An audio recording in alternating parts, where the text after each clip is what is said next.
Bonjour les gars, nouvelle journée, nouvelle dose de Red Pill.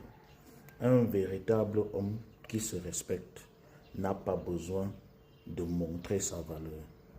Soit on décèle votre valeur, soit on laisse. Ça me fait mal quand un homme supplie une femme. Laisse-moi te prouver ce que je vaux. Laisse-moi te montrer ma valeur. Non, un vrai homme ne fait pas ça. Une femme est censée reconnaître votre valeur. Si elle joue à l'aveugle, vous la laissez tomber. Vous continuez votre chemin. Cette obsession à vouloir à tout prix sortir du lot, à vouloir à tout prix marquer l'esprit d'une femme est le début des problèmes d'un homme. Comportez-vous comme un métal précieux. Vous n'avez pas besoin de publicité. Ce sont les experts qui viennent vers vous. Ce sont les experts qui disent que vous êtes inestimable. Ce sont les experts qui vous exposent dans les bijouteries les plus huppées et vous attirez les visiteurs, vous attirez de nombreux acheteurs potentiels. Comportez-vous comme un diamant rare. Vous n'avez pas besoin de dire non, je suis un diamant rare, j'ai un éclat surpuissant, je suis ceci. Non, ce sont les experts qui viennent vers vous. Ce sont les riches princes héritiers, les riches hommes d'affaires qui font des pieds et des mains pour vous posséder. C'est ça un vrai homme. Un homme n'a pas besoin de clamer, de crier sur tous les toits pour montrer qu'il est valeureux. Il n'a qu'à avoir l'aptitude, les aptitudes et les attitudes qu'il faut. Et le reste suivra seul. Les femmes sont hypergames, je vous l'ai toujours dit. Les femmes que vous voyez là, vous analysent, elles vous observent. Vous croyez que vous observez trop les femmes? Vous croyez que vous parlez trop des femmes? Ça veut dire que vous n'avez jamais été en compagnie des femmes. Les femmes analysent les hommes, observent les hommes. D'abord, elles passent le plus clair de leur temps là-dessus. Alors, vous n'avez pas besoin de faire la publicité. Soyez juste cohérent. Soyez juste un homme structuré, un homme qui sait où il va, un homme qui prend soin de lui, un homme qui montre qu'il a une vie géniale. Et vous verrez les femmes affluer, attirées par vous. Vous aurez ce magnétisme-là qui les attirera. Vous n'avez pas besoin. Oh, vraiment, laisse-moi. La femme même d'abord n'aime pas celui qui supplie. Une fois que tu montres à une femme que tu es en posture de pénitent, alors tu feras des génuflexions devant elle toute ta vie. La femme aime les hommes qui paraissent inébranlables. Ces hommes-là qui paraissent focus sur leurs ambitions, sur leur développement personnel. C'est comme ça que les femmes fonctionnent. Vous allez remarquer que ces hommes-là qu'on traite souvent de toxiques, elles se plaignent d'un homme. Oh, il est ceci, il n'a pas mon temps, il est cela, il est pervers, narcissique. Mais elle reste toujours. Pourquoi elle reste toujours? Parce qu'elle a compris que c'est un homme qui n'a pas besoin de lui prouver quoi que ce soit. C'est un homme qui n'a besoin que d'avancer. Et là, elle comprend que je dois suivre celui-ci. Parce que, les gars, la relation est belle quand l'homme poursuit ses rêves et ses ambitions et la femme le poursuit. La relation ne sera jamais belle si vous poursuivez une femme qui, elle, poursuit son hypergamie. C'est pour ça que vous souffrez. Merci. Tout est dit. Ceci étant, je pense qu'il faut rentrer un peu plus en profondeur parce que le sujet mérite une analyse bien plus profonde. Car j'imagine que beaucoup d'entre vous sont concernés. Par analyse bien plus profonde, j'entends une analyse personnalisée. Cette analyse, elle va parler de qui? Elle va parler de toi, idiot. Pourquoi cette volonté de consentement tout le temps?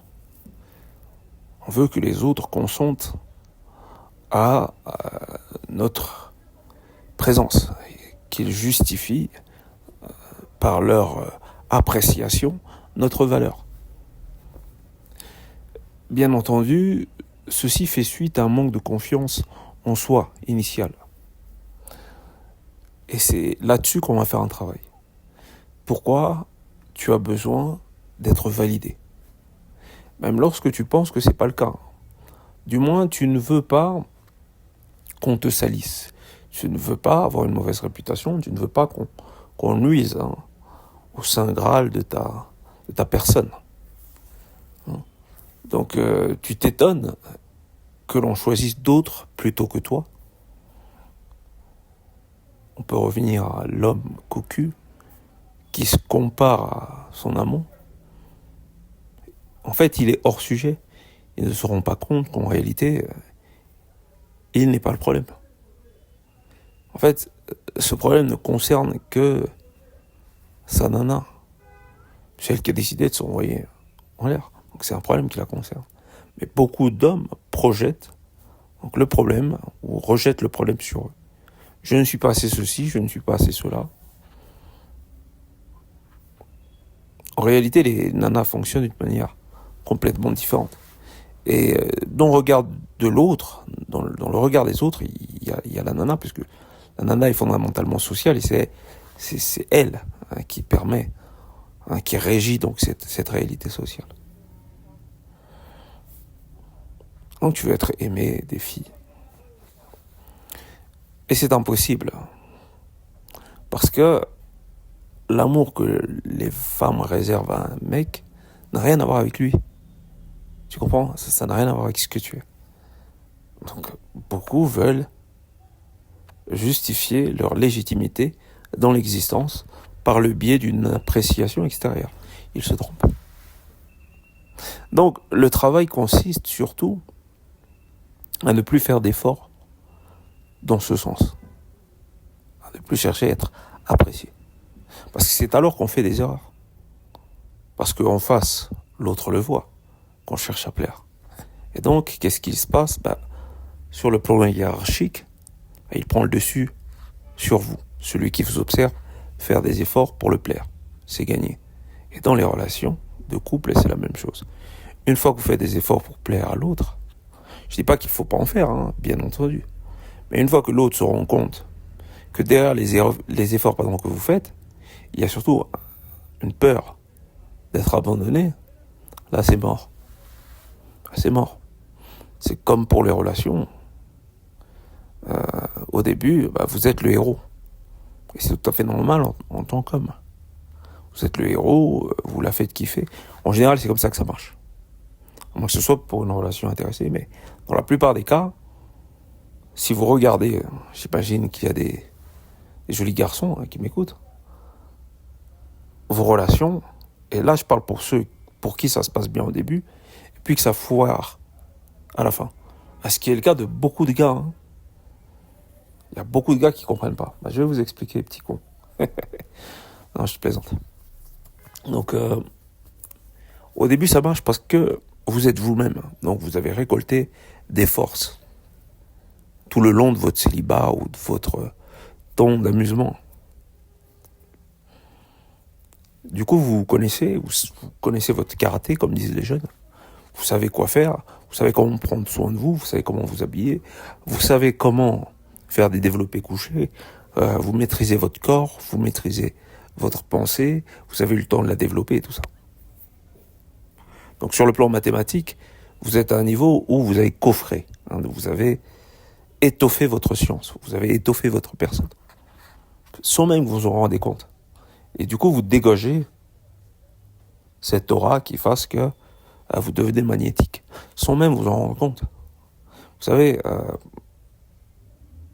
la différence entre celui qui est sûr de lui et celui qui a confiance en lui, c'est que celui qui est sûr, il n'a pas encore atteint son objectif. Il est sûr de lui, il est sûr, et donc il n'a pas encore atteint son objectif, puisque pour lui, il n'y a pas d'objectif à atteindre, étant donné qu'il est sûr d'y être arrivé, le con. Alors que celui qui n'a pas confiance, celui qui a des doutes, il a beau dépasser l'objectif, mais il continue de gruger, il continue de bosser, sans se rendre compte qu'il a déjà dépassé l'objectif depuis longtemps. Et c'est la même chose avec vous. C'est que vous avez fait un travail parce que vous avez été dans l'introspectif, sans vous rendre compte, vous avez dépassé le niveau qu'il fallait pour plaire. Vous êtes au-delà de ce niveau-là.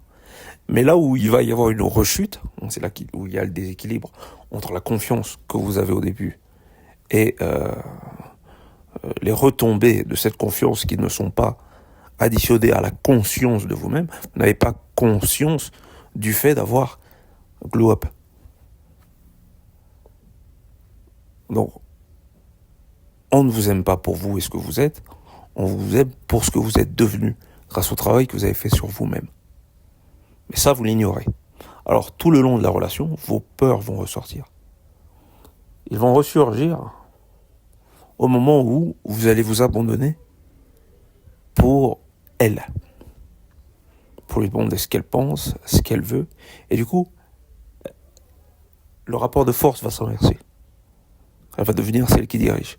Et du coup, elle va oublier pourquoi elle est là. Elle a oublié qu'elle était à la base votre groupie. Vous allez commencer à l'ennuyer. Tout le tralala, vous le connaissez. Et c'est pour ça qu'au début, vous êtes un super-héros. Et à la fin, vous devenez l'ombre de vous-même. Et c'est pour ça que les nanas se barrent. Parce que vous vous êtes oublié dans la relation. Vous vous oubliez. Vous oubliez que vous êtes, entre guillemets, le prix ou l'objectif. Donc du coup, c'est comment je fais pour lui faire plaisir, alors qu'au début, c'est je la prends comme ça et j'en ai rien à foutre. Je mets du charisme au fond. De toute façon, c'est ce que j'avais envie de faire et je vais le faire. Et du coup, tout se passe bien, même si derrière, vous cherchez pas l'approbation. Et par la suite, quand vous vous mettez à faire tout ce qu'elle vous demande, vous vous retrouvez même la tête entre ses jambes, bande de cons, alors que c'est elle qui vous l'a demandé, vous perdez tout son respect. C'est curieux, non? Pourtant, vous avez fait tout ce qu'elle demandait. Et quand vous ne le faisiez pas, au début de la relation, tout marchait. C'est parce que vous êtes oublié vous-même. Donc vous n'êtes plus la rockstar. C'est la rockstar auquel elle veut plaire. Et si vous ne l'êtes plus, ce personnage va interférer dans une autre réalité et prendre corps dans un autre corps, et ce ne sera pas le vôtre. Et cet autre corps, ce sera le gars sur lequel elle aura des vues. Tandis que vous serez mis de côté. Et donc on revient au titre du début. Pourquoi cette volonté de consentement? Pourquoi on veut que les autres consentent à notre personne? Pourquoi on veut être validé? Sachant que cette validation que l'on recherche chez l'autre, c'est exactement ce qui va faire fuir l'autre. Le fait qu'on recherche la validation, c'est ce qui fait fuir l'autre. Le fait qu'on recherche sa validation, c'est ce qui fait qu'on devient acquis. Le fait d'être acquis, c'est pas intéressant. Il est acquis, de toute façon. Il est acquis, il est à moi. Petit jeu de mots. Donc voilà, les amis. Voilà. Validez-vous vous-même, retrouvez-vous vous-même. Et ce travail, c'est le travail de toute une vie. Ce n'est même pas un travail, c'est un lifestyle. Et ça doit être le vôtre. Mais ne vous laissez pas déconcentrer par les rencontres que vous faites. Il ne s'agit pas juste des bonnes femmes, mais aussi des hommes et des gens que vous rencontrez. Ne vous oubliez pas pour laisser les autres prendre le pas sur votre esprit. Vous devez rester l'instigateur de toute volonté d'émancipation. Merci, bienvenue dans le cercle. Je vous invite sur Patreon. Ça va être un peu plus intéressant.